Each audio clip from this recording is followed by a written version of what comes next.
R ભાષા મુખ્યત્વે કયા હેતુ માટે વપરાય છે? સ્ટેટિસ્ટિકલ કોમ્પ્યુટિંગ અને ડેટા એનાલિસિસ માટે. આર ભાષાનું પ્રારંભિક વિકાસ કોના દ્વારા થયું? રોસ ઇહાકા અને રોબર્ટ જેન્ટલમેન. આર ભાષા કયા પ્રકારનું સોફ્ટવેર છે?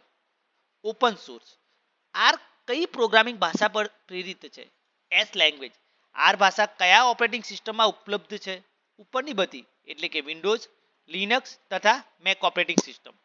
આરમાં ડેટા સ્ટોર કરવા માટે કયો મૂળભૂત ઓબ્જેક્ટ વપરાય છે? વેક્ટર. આરમાં પેકેજ શું છે? પ્રોગ્રામ્સનો સંગ્રહ. આરમાં ગ્રાફ બનાવવા માટે કયું ફંક્શન વપરાય છે? પ્લોટ.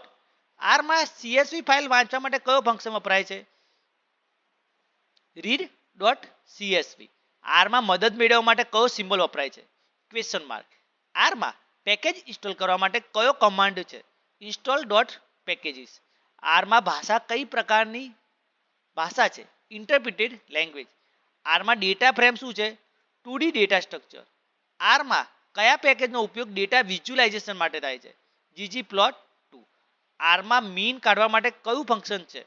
મીન. આરમાં મેટ્રિક્સ બનાવવા માટે કયું ફંક્શન છે? મેટ્રિક્સ. આરમાં સમ્મરી ફંક્શન શું કરે છે? ડેટાનો સારાંશ આપે છે. આરમાં લેન્થ ફંક્શન શું બતાવે છે? ઓબ્જેક્ટનું કદ. આરમાં str ફંક્શન શું દર્શાવે છે? ડેટાની સ્ટ્રક્ચર. આરમાં હેડ ફંક્શન શું બતાવે છે? ડેટાના પહેલા થોડો રો.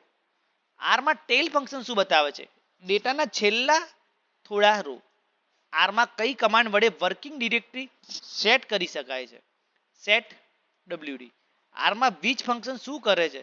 ચોક્કસ કન્ડિશન માટે ઇન્ડેક્સ આપે છે. આરમાં લિસ્ટ ફંક્શન શું બનાવે છે? List object. આર ભાષા કયા ક્ષેત્રમાં સૌથી વધુ વપરાય છે? ડેટા એનાલિસિસ અને સ્ટેટિસ્ટિક્સમાં.